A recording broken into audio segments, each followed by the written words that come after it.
Queridos, muito bom poder estar com os irmãos mais uma noite. Essa oportunidade maravilhosa de poder falar à igreja, amém? Que bonito ver vocês aqui de quarta-feira, muito feliz. Abram suas Bíblias comigo. Não é o Evangelho e não são as cartas. Olha só como Deus é bom, né? Abra no livro de Jonas. Jonas. Nosso querido profeta Jonas.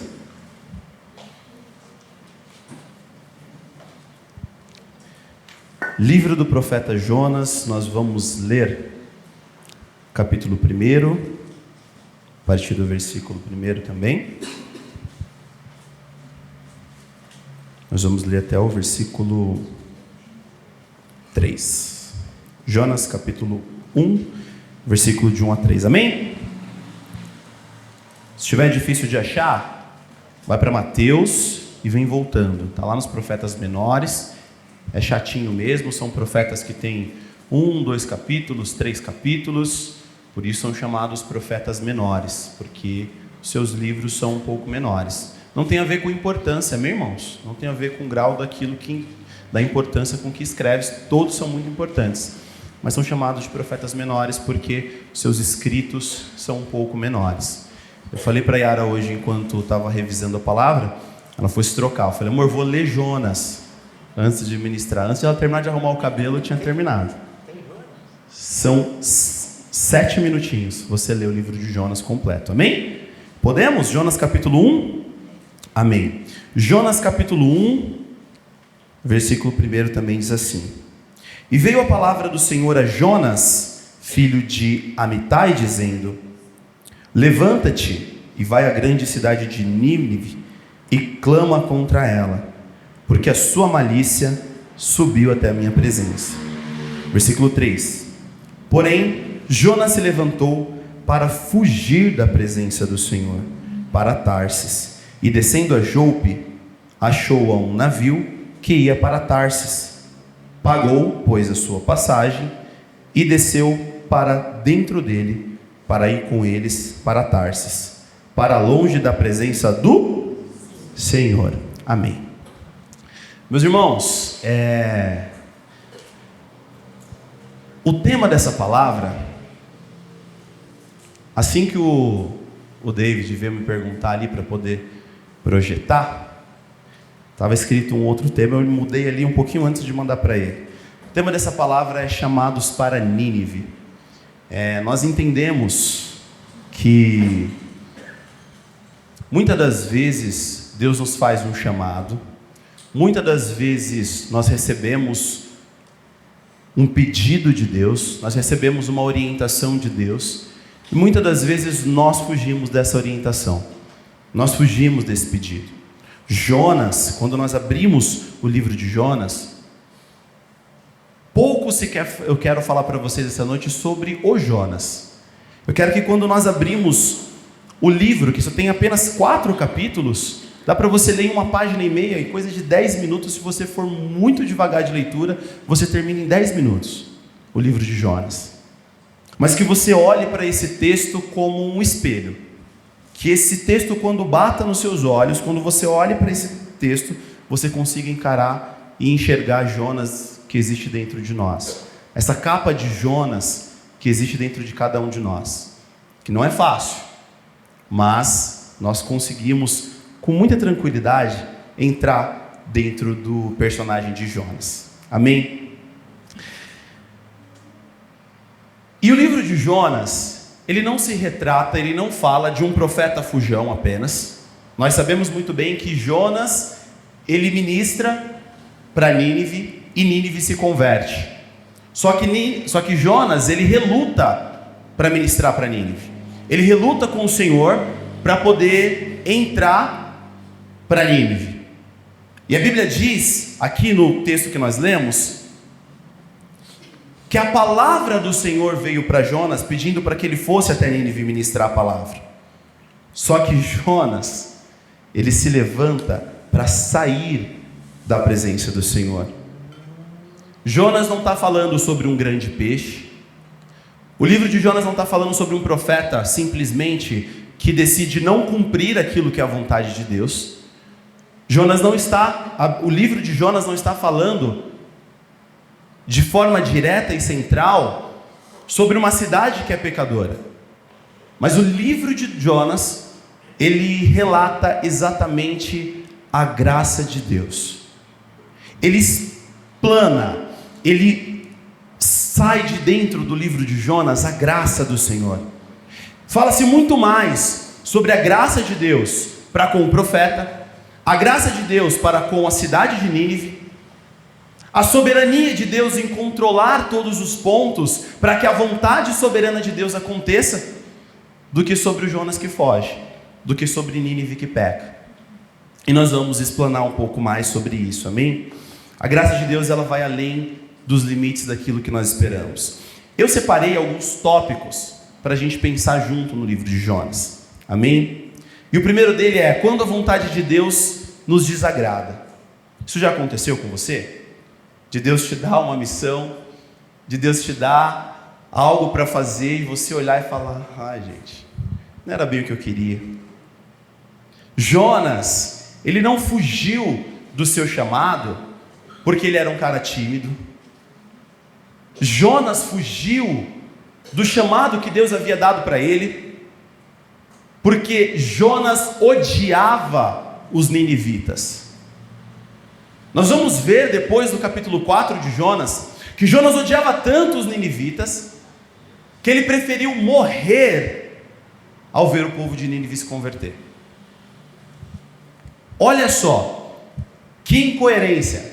Um pregador, um profeta, que prega, que obtém sucesso na sua pregação, e que quer morrer porque ele consegue colher fruto. Que diferença, né? A gente aqui se alegra quando uma alma vem ao Senhor, quando um pecador se arrepende do seu pecado. Ele pede a morte para o Senhor. Jonas pede para que o Senhor o mate. Se nós formos voltar no Antigo Testamento, Elias também em um momento pede para o Senhor a morte, mas em situações totalmente opostas. Elias está sofrendo perseguição, ele acaba de finalizar com 450 profetas de Baal. Depois ele cai numa depressão profunda, ele cai em medo, porque Acabe e Jezabel estavam perseguindo ele, e a mulher diz: olha, eu também vou acabar com você, Elias. E Elias foge, e aí ele chega diante do Senhor e fala: Senhor, tem mais ninguém te servindo aqui, tem mais ninguém que está seguindo a sua palavra, tira a minha vida, eu não sou melhor que os meus pais, aqueles que também já morreram. E o Senhor fala para Elias: Elias, ainda existem 7.000 homens que não se dobraram diante de Baal. Eu ainda resguardo um povo, um remanescente que permanece fiel à minha palavra, que permanece fiel diante daquilo que eu decretei. E um pede a morte porque acha que é o único que serve a Deus, e o outro pede a morte porque não queria ver os feitos de Deus acontecendo para aquela cidade. Jonas, muito mais do que odiar os ninivitas, ele conhecia o Senhor. Jonas, ele sabia que Deus era misericordioso. Deus sabia que a sua mensagem, quando chegasse aos ouvidos dos ninivitas, e ele diz: olha, eu sei que o Senhor é um Senhor amoroso, compassivo, misericordioso. Nós vamos ler isso. E eu sei que se eu pregar essa mensagem, eles vão ouvir a palavra do Senhor. E o Senhor, como é bom, vai perdoá-los. Então por isso ele fugiu. Ele odiava aquele povo, ele não era um cara tímido, e ele sabia que Deus era um Deus perdoador. Posso contar uma coisa para vocês? Deus ama quem nós odiamos. Crente odeia, irmão? Não deveria, né, pastor? Mas no fundo, não tem aquelas pessoas que nós não queremos que sejam salvas? Ou se vai ser salva, que seja bem longe de mim? Talvez hoje o tema de Jonas ele seja muito mais para nós mesmos do que para o próprio Jonas. Às vezes, queridos, nós não fugimos de um chamado que Deus tem para nós porque nós temos medo, mas às vezes nós fugimos porque nós somos orgulhosos de ver uma pessoa que tanto nos fez mal, de ver uma pessoa que às vezes fez um mal tão grande na sua alma, no seu coração, que só de você lembrar, você fala, eu não quero nem falar sobre essa pessoa. Posso confessar um pecado aqui de púlpito? Eu já briguei com o Senhor para Ele não salvar pessoas que eu não gostava. Eu já falei para o Senhor, essa aqui eu não quero encontrar no céu não. Essa aqui, se encontrar no céu, tem algum problema. Tem alguma coisa que está fora dos eixos. Mas aí a gente entende que quem está fora dos eixos somos nós. E aí, no livro de Jonas, quando ele é exposto, aí ele bate contra o nosso orgulho. E aí eu entendo que Deus ama exatamente as pessoas que eu não amo. Exatamente as pessoas que às vezes eu falo, olha, eu não quero nenhum mal, mas eu não quero o próximo a mim. Deus ama essas pessoas exatamente como Ele me ama. Jonas tentou fugir do plano de Deus. E se atentem a essa palavra, ele tentou. Mas não existe Tarsis, que é longe o bastante, para que a soberania de Deus não alcance. Não existe lugar na sua vida que seja tão longe que a graça de Deus não possa alcançar você. Não existe pecado que seja tão profundo que a graça de Deus não possa chegar e arrebatar aquelas pessoas do inferno. Não existe pecado que seja tão profundo que a graça de Deus não possa alcançar. Glória a Deus. Queridos, a fuga de Jonas, ela sempre é indecida. Sempre que você desobedecer a Deus, eu quero que você se lembre, estou desobedecendo a Deus, você está no começo de uma escada. E essa escada não tem como você subir, só tem como você descer. A escada de uma fuga de Deus, ela sempre é indecida. O caminho de Jonas, ele desce para Jope. Está lá em Jonas capítulo 1, versículo 3, como eu li. Depois, quando ele chega em Jope, ele desce ao navio. Depois do navio, ele desce para o porão do navio. E depois, nós sabemos que começa uma tempestade. A Bíblia relata que começa ali os mares balançar, uma tempestade muito forte. Os marinheiros que ali estavam começaram a clamar cada um aos seus deuses para ver se aquilo pudesse parar, porque Deus manda para que Jonas vá para Nínive pregar, e ele diz, não, eu vou fugir da vontade de Deus. Quantas vezes, querido, Deus já falou para você, aonde era para você pregar, o que era para você fazer, e você fala, não, eu vou fugir da presença de Deus. E aí eu quero que você entenda que a soberania de Deus, ela sempre vai ser maior do que a nossa vontade. Não existe nada que não possa ser feito pelas mãos do próprio Deus. Quando Jonas ele começa uma fuga e um caminho de descida, ele só vai descendo ladeira abaixo, e ele vai descendo, e ele desce para o navio, do navio para o porão, e depois os marinheiros, depois de não entenderem o que está acontecendo, eles lançam sorte, a sorte cai sobre Jonas, ele fala, Jonas, da onde você é? Aonde você mora? Para onde você vai? Ele começa a fazer perguntas a Jonas. E Jonas fala, olha, essa tempestade toda é por conta de mim. Eu sou um homem que sirvo a Deus, aquele que fez os mares e também a terra seca. O Deus que eu creio, Ele é muito maior do que o de vocês que estão aí orando a Ele, porque Ele manda em todas as coisas, tanto nos mares quanto na terra firme. É esse Deus que eu sirvo. E aí, eles chegam à conclusão que Jonas, explicando aquilo que tinha acontecido, depois leia, Jonas explicando aquilo que tinha acontecido, eles jogam, o próprio Jonas fala, olha, me lança no mar, porque eles começaram a jogar aquilo que eles tinham dentro do mar, para pensar que o peso não ia afundar o navio deles. Mas Jonas fala, olha, o problema sou eu, então me joguem no mar. E eles jogam Jonas. Então percebam, ele desce para Jope, ele chega até o navio, do navio ele desce para o porão, e do porão ele é jogado no fundo do mar. Mas a gente pode estar pensando que Jonas ser jogado no fundo do mar pode ser um ato de castigo de Deus, pode ser um ato da ira de Deus sobre Jonas, pode ser um ato de Deus punindo Jonas porque ele estava fugindo da vontade dele. Mas aquele grande peixe não é uma baleia, tá, irmãos? A Bíblia diz um grande peixe. Um grande peixe vem, engole Jonas e fica com ele 3 dias dentro do ventre da baleia. E aí nós devemos estar pensando, ou geralmente nós pensamos, Essa baleia, esse grande peixe, deve ser o castigo que Deus deu porque Jonas não cumpriu a vontade dele.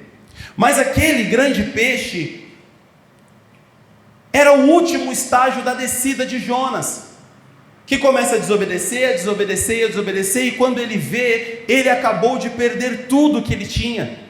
Ele está no fundo do mar, dentro de um peixe. E a Bíblia diz, no capítulo 2 de Jonas, que de dentro do grande peixe, ele clamou ao Senhor e Deus ouviu.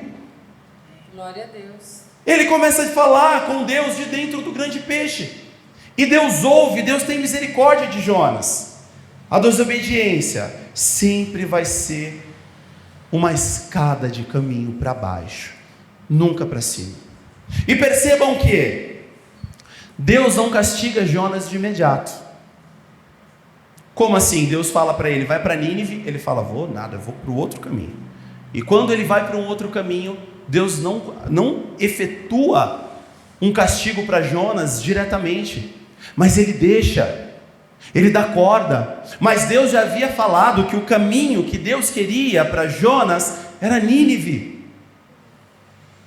Queridos, como e quanto tempo demora para a gente entender e colocar em prática aquilo que Deus mandou você fazer? O quanto vai demorar a sua escada de descida para que você entenda que aquilo que Deus mandou você fazer, para o lugar onde Deus mandou você estar, se você não obedece, você começa uma escada de descida. Você começa um caminho de afastamento da vontade de Deus. Você começa um caminho de distanciamento daquilo que Deus quer para você. E se o Todo-Poderoso falou para você ir, qual que é o motivo que nós estamos fugindo? Se Deus nos deu uma direção de para onde caminhar, por que fugimos? Porque a nossa fé não é suficiente para entendermos aquilo que nós cremos que Deus pode fazer com nós. Talvez eu esteja pregando hoje para você que tem fugido. Talvez eu esteja pregando hoje para você que não tem compreendido ainda a vontade soberana de Deus sobre a sua vida. Deus não castigou Jonas imediatamente.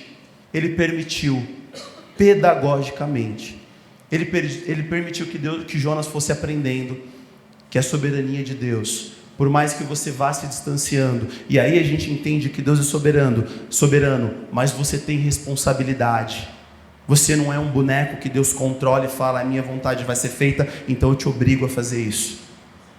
Mas quanto mais você vai se afastando da vontade de Deus, isso é a vontade de Jonas, isso é a responsabilidade do homem. Deus dá o chamado, Deus dá a direção, e o homem vai se afastando pela sua própria vontade.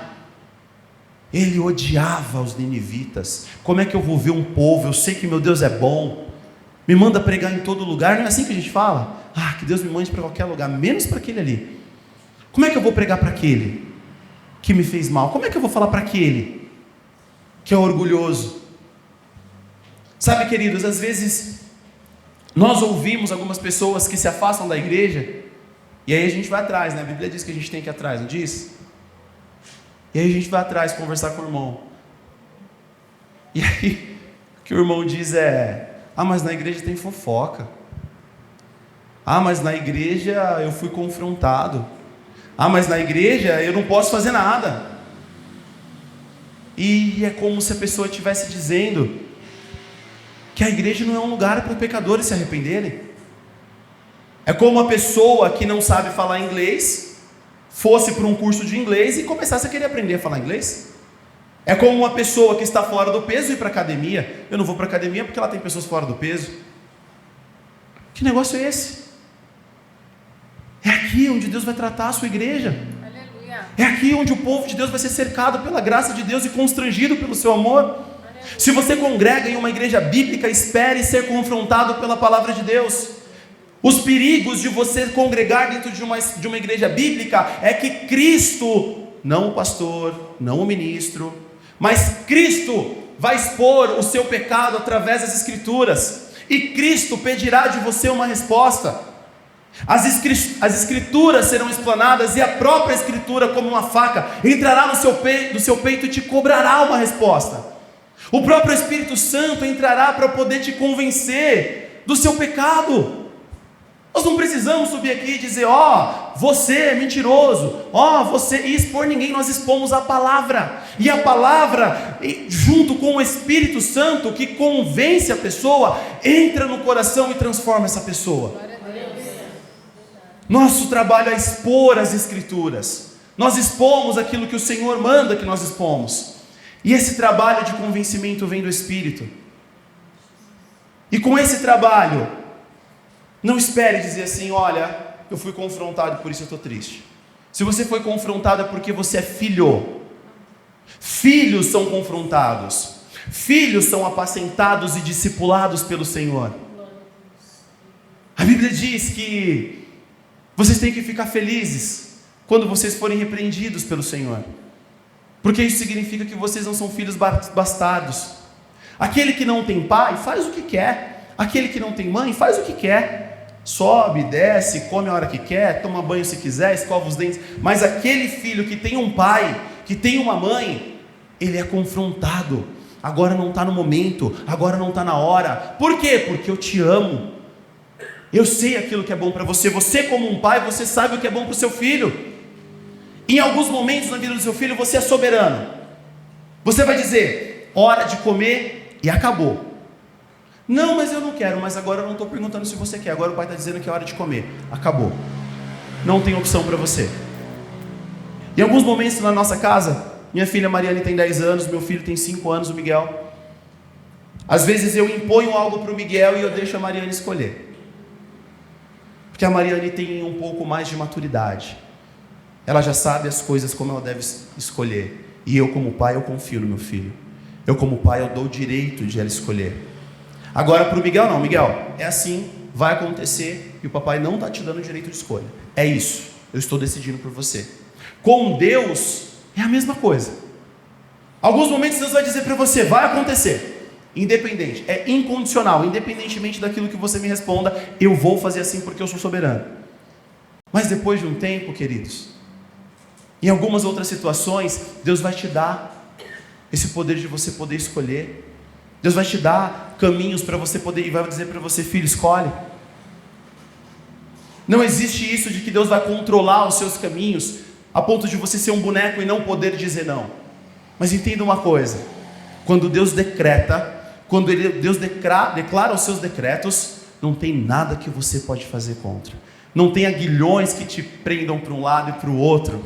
O apóstolo Paulo, a Bíblia diz que o apóstolo Paulo ele estava lutando para um lado, lutando para outro, e o Senhor fala para ele, é muito difícil lutar contra os aguilhões, é muito difícil você sair da minha mão, Paulo, quando você está dentro dela.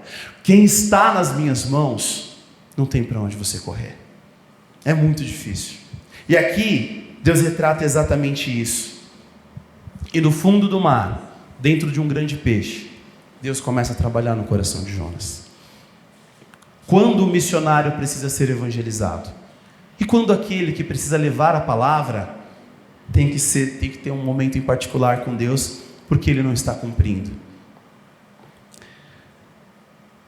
Número 3, Deus corrige, mas ele corrige sempre com graça. Como eu falei para vocês, o peixe ele não foi uma punição, ele foi uma redenção. Vamos ler ainda no capítulo 1, versículo 17,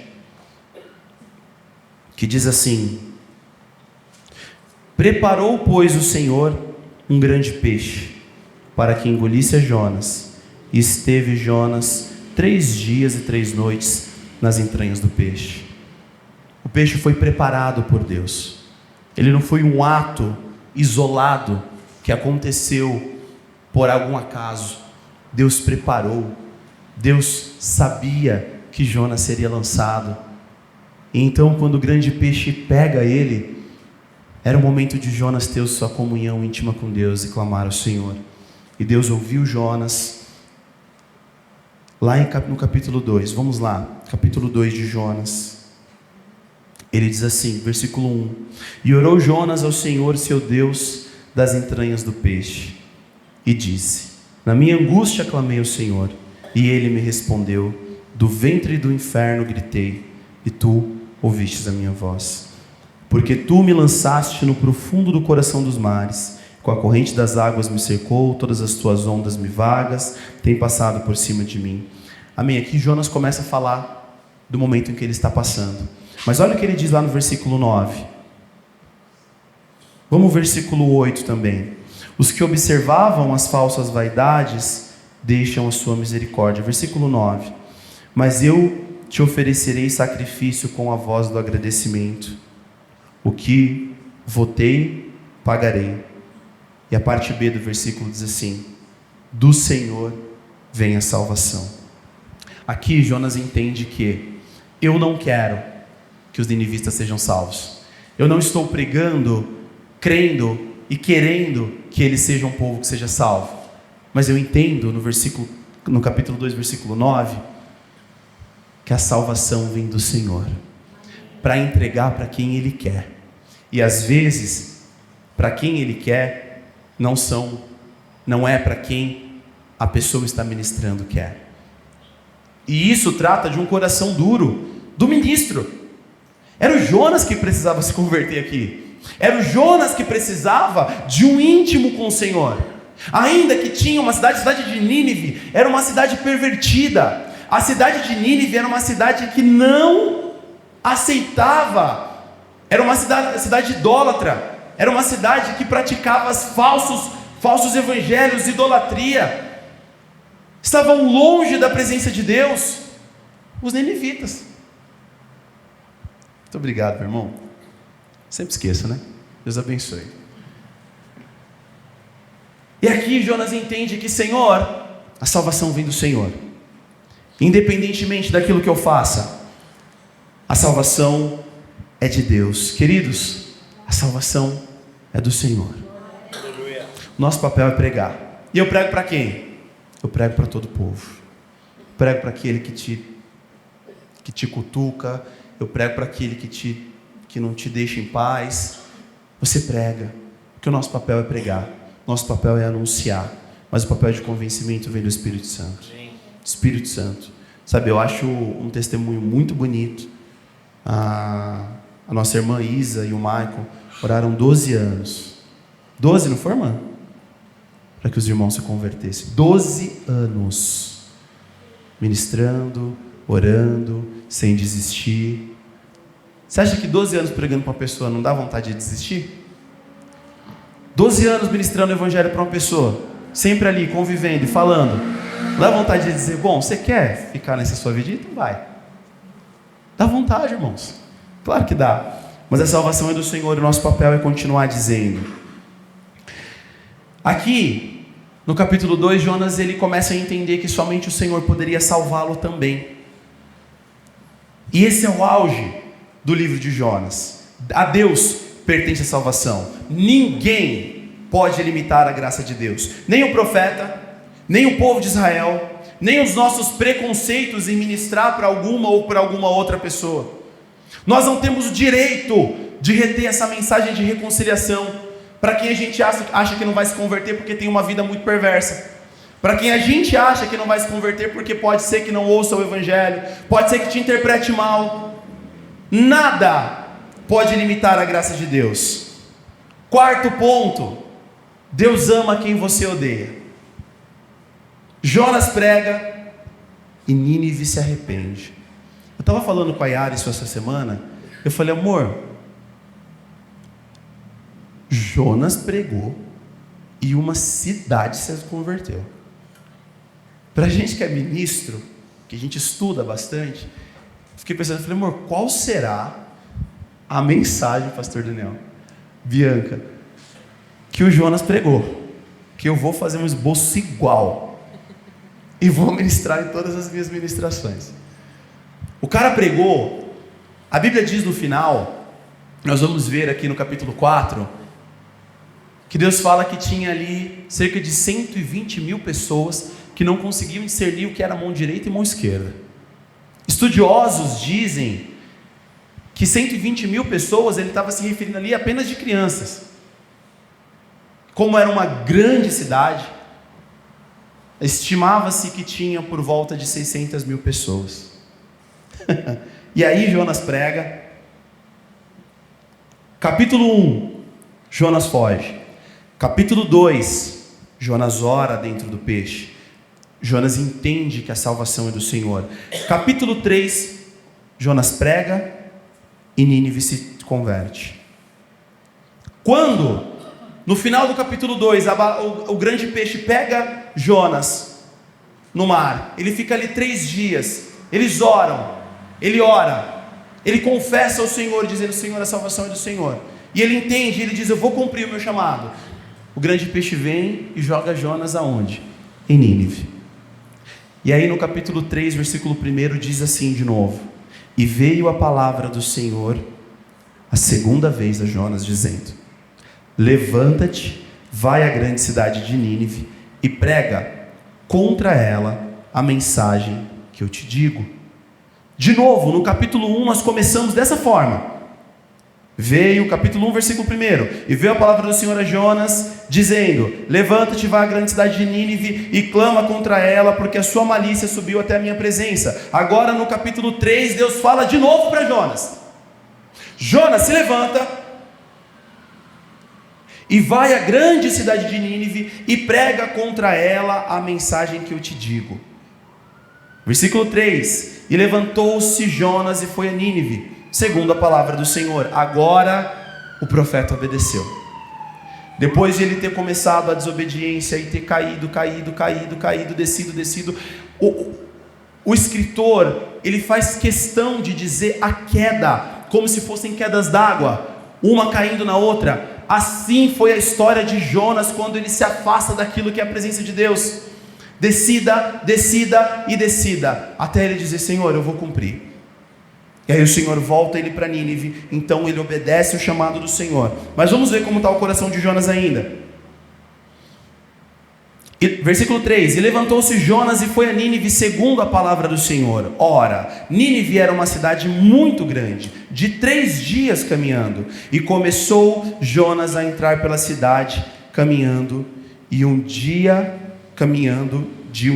e pregava dizendo: no caminho de um dia, e caminhava dizendo: ainda em 40 dias Nínive será destruída.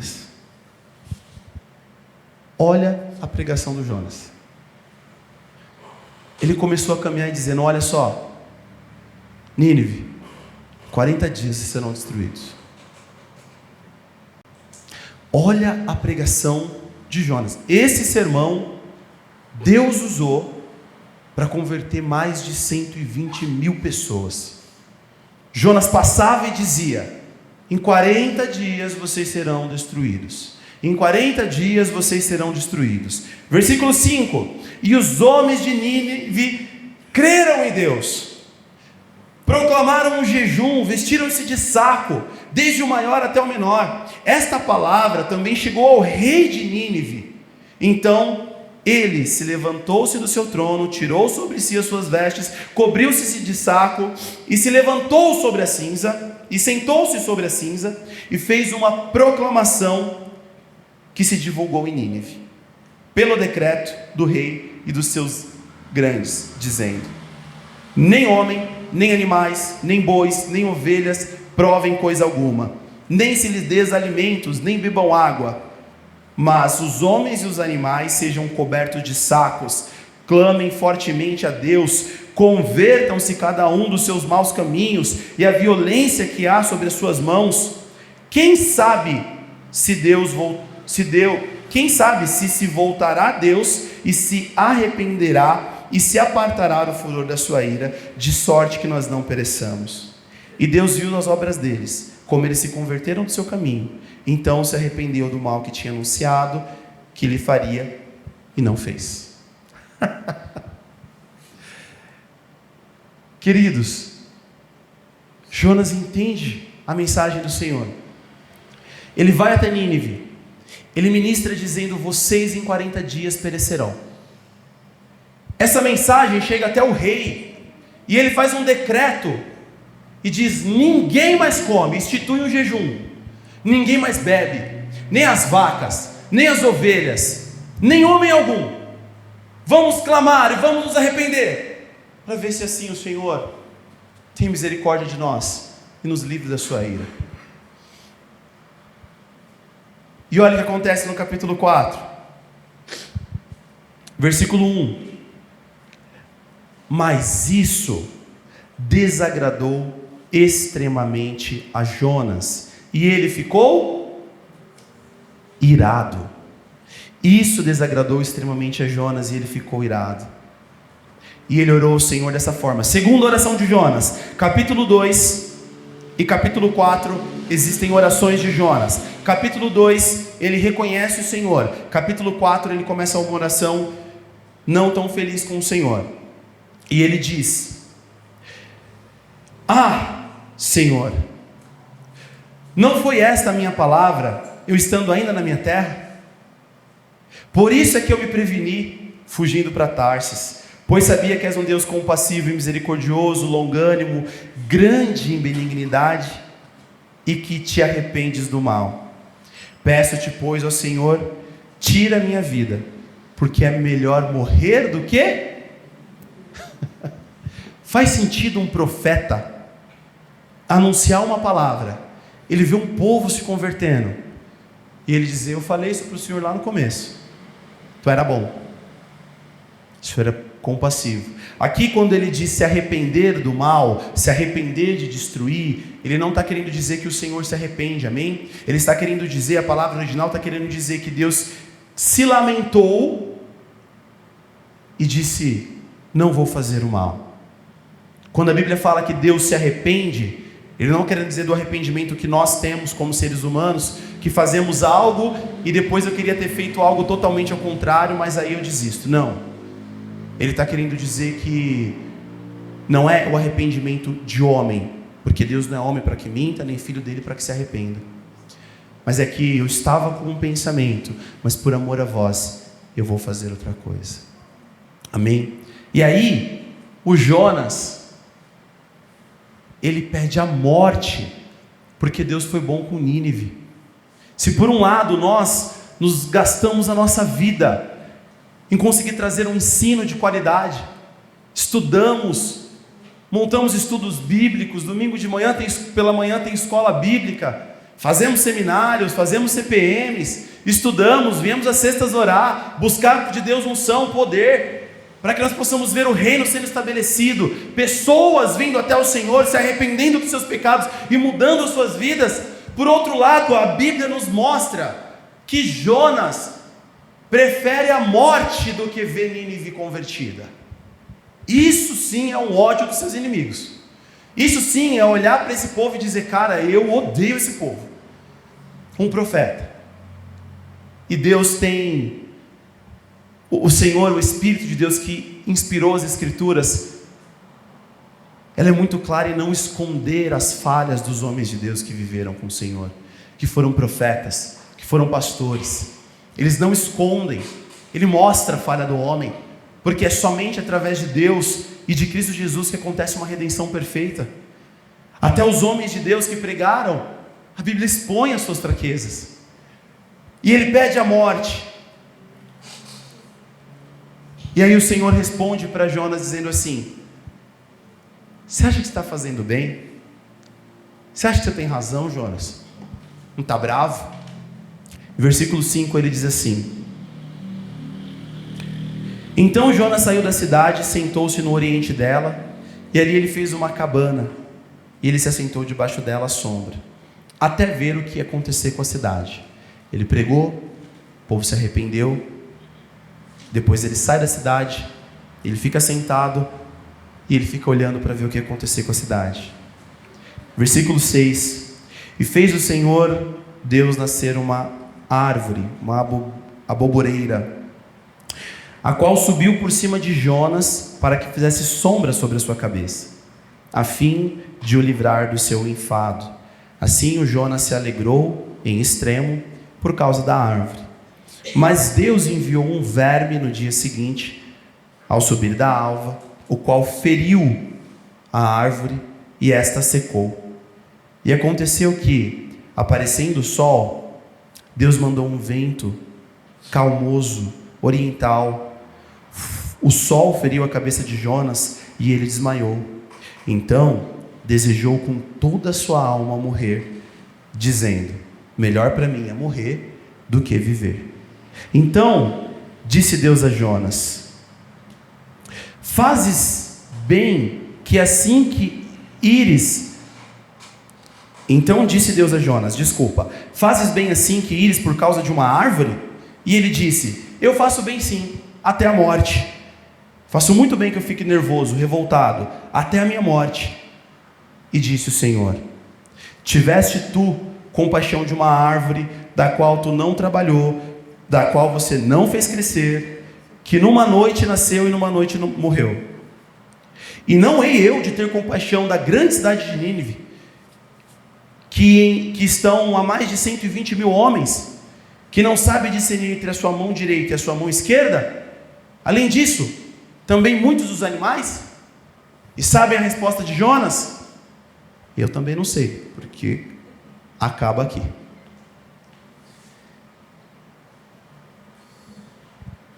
Agora, o que eu sei, o que nós podemos tirar de aprendizado sobre esse livro: ele sai, ele vê a cidade, ele fica esperando para ver se cai fogo do céu, ele fica esperando para ver se Deus salva aquele povo. A árvore cresce, traz sombra para ele, e ele se alegra com a árvore. Olha os valores invertidos. Eu me importo com o verde, com a natureza, com o cachorro, mas eu não me importo com o ser humano. Eu me importo com coisas que são triviais, mas eu não me importo com aquele que está morrendo, perecendo por falta de ouvir o Evangelho. Era o sentimento do Jonas.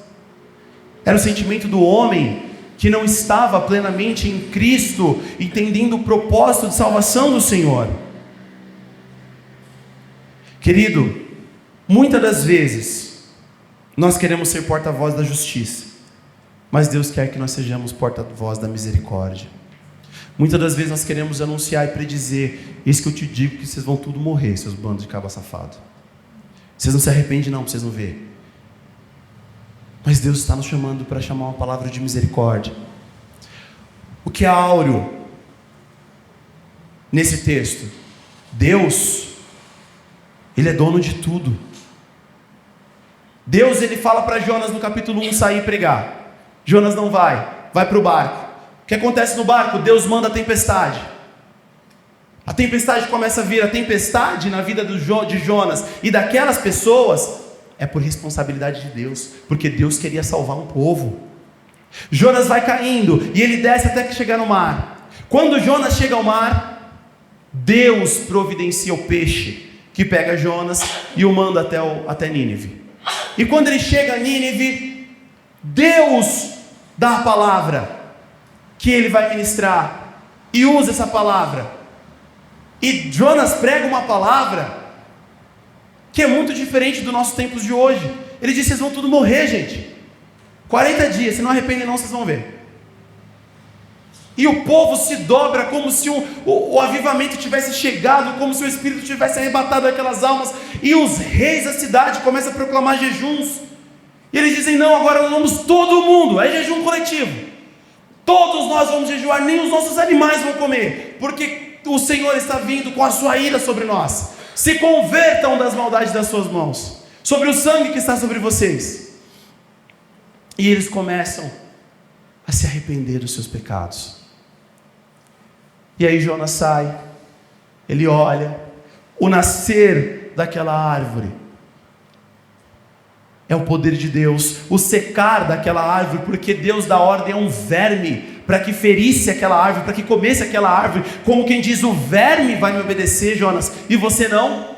E o verme vai e obedece, e come daquela árvore, e ela seca, e Jonas se lamenta por conta da árvore. Ele está triste porque a árvore morreu, gente. Não é cômico.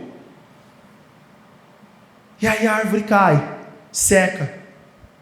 Ele fala de novo: cara, eu prefiro morrer. Eu prefiro morrer do que ver isso acontecer. E aí o livro acaba. Eu não sei se Jonas se arrepende, nós não sabemos o que acontece. O que nós sabemos é que tudo estava no controle soberano de Deus. A pregação de Nínive, o vendaval no barco, o chamado de Jonas lá atrás, as quedas que Jonas teve até cair dentro do mar, o grande peixe, a planta que sobe, a planta que desce, a pregação, os reis instituindo jejuns. Deus é soberano para alcançar quem Ele quer alcançar. E não há nada que eu e que você possa fazer para que a gente possa alcançar ou tardar e impedir o agir de Deus. Nada. Nada. A vontade soberana do Senhor, ela vai acontecer sobre nossas vidas. Aqui, que fique, meus irmãos, de um aprendizado para a gente. A tempestade, se nós fugirmos da vontade de Deus, vai nos alcançar. O peixe pode nos engolir, mas a graça de Deus, até na vida de Jonas, ela foi presente o momento inteiro, o tempo inteiro do livro. A graça de Deus invadiu Jonas, tanto no momento de rebeldia dele, no momento final da vida dele. Enquanto o texto ele fala sobre Jonas, a graça de Deus está invadindo Jonas. Deus não desistiu, nem ao menos, dos ninivitas, daqueles que estão lá fora, perdidos, aqueles que estão praticando a impiedade. Deus também não desistiu. E para vocês, meus irmãos, a gente pode tirar de ensinamento, é que às vezes Deus vai te chamar para um lugar que você não quer ir.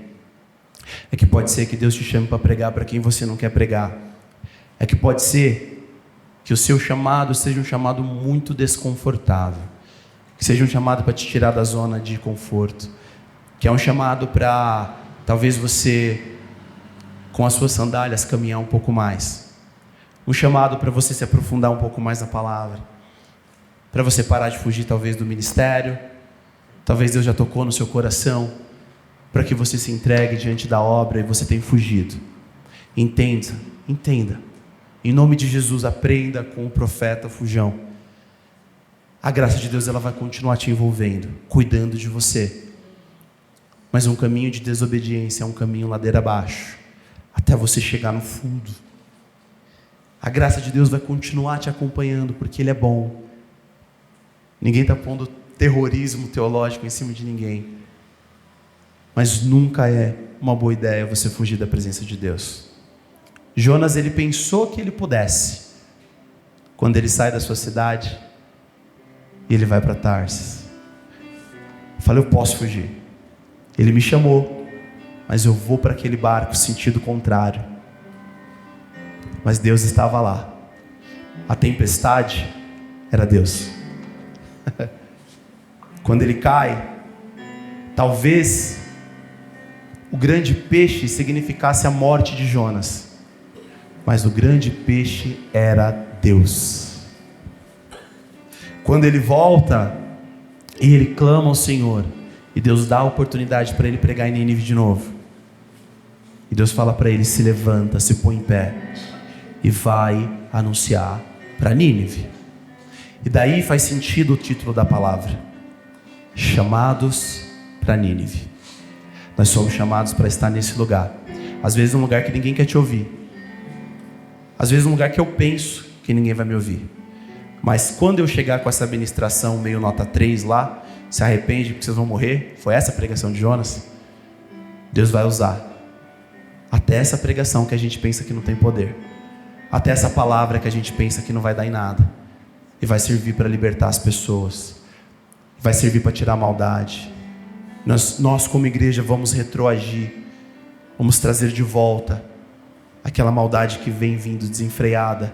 A igreja freia isso, a igreja para, porque nós somos levantados pelo poder de Deus. Já chegou perto de uma pessoa que estava fazendo piadinha de duplo sentido, e alguém falou assim: não fala não, porque o fulano está ali, ele é crente. É isso mesmo, não fala não, porque eu sou crente. E é onde a gente chega para refrear isso, é para acabar a maldade, é para diminuir. Deus vai te usar como um vaso de justiça. Deus quer te usar como um vaso de misericórdia para quem tem que ouvir o Evangelho. E o livro de Jonas, ele fala sobre eu e você. Abra o livro de Jonas hoje antes de dormir. 5 minutos você termina. E você vai ver um espelho. De tanto que a gente fugiu, de tanto que a gente correu, de tanto que a gente não quis cumprir um dia os propósitos de Deus. Mas um dia o peixe te pegou e te colocou no caminho certo de novo. E por mais que a nossa mensagem não seja uma mensagem que você olha e fala: nossa, que palavra que eu tenho, nossa, que significância que eu tenho, Deus vai usar isso que você tem, e Ele pode converter uma cidade com isso. Não porque eu sou muito bom, não porque eu posso mandar uma palavra de convencimento, mas porque o Espírito Santo é aquele que quer salvar. E ninguém pode frear o agir da graça de Deus. Vamos orar? Se coloque em pé. Vamos finalizar. Quero orar com os irmãos. Curve a sua cabeça, feche os seus olhos. E a pergunta final que eu quero fazer enquanto nós oramos é: será que nesse momento todo da sua vida você está fugindo daquilo que Deus te chamou para fazer? Será que nesse momento você está no navio, tem uma tempestade na sua vida que te balança, que atrapalha até outras pessoas que não tem nada a ver? Será que você está lá no porão? Será que a frieza espiritual te pegou? Você não ora mais como antes, não clama mais como antes, ou não crê mais que Deus pode fazer como antes? Será que o ventre do peixe não pode ser um chamado que Deus está fazendo para você agora? O Senhor te chama hoje de volta, meu irmão. Volta para esse centro. A graça de Deus está correndo atrás de você. Você pode achar que o peixe vem para te matar, que a tempestade vem para te derrubar, mas é a graça de Deus te impulsionando para o caminho que você deve andar. Fugir não é uma opção. Obedeça. Senhor, meu Deus, eu clamo agora essa noite, meu Deus, pelos meus irmãos, por nós, para que nós possamos entender, Senhor, o estágio da vida que estamos. Se acabamos de ouvir a voz do Senhor, se não queremos obedecer aquilo que o Senhor chamou, se na verdade, Senhor, nós não estamos seguindo conforme aquilo que o Senhor chamou, se nós estamos, Senhor, indo num barco contrário à vontade de Deus, se nesse momento as tempestades já vieram tentando fazer com que a gente volte, ou se, Senhor, já nos lançaram ao mar, porque nós nem queríamos mais estar aqui, mas ainda como último motivo de graça, o grande peixe, a dificuldade, o caminho estreito nos cercou e nos colocou de volta no caminho que o Senhor nos pede. Então, Senhor, se estamos em um desses momentos, nós sabemos que o próximo passo é que o Senhor nos dará vitória através da ministração da sua palavra. Então nós sabemos que o próximo passo é que nós abriremos a nossa boca e o Senhor trará conversões. Então o próximo passo é que nós abriremos a nossa boca e o seu Espírito agirá com poder e graça. Então, Senhor, nós clamaremos ao Senhor que nós somos chamados para Nínive, e o Senhor converterá o coração das pessoas endurecidas, e o Senhor converterá o coração do mal em bom, porque Tu és bom e a Sua misericórdia nos segue e nos acompanha por todo o final. Em nome do Senhor Jesus.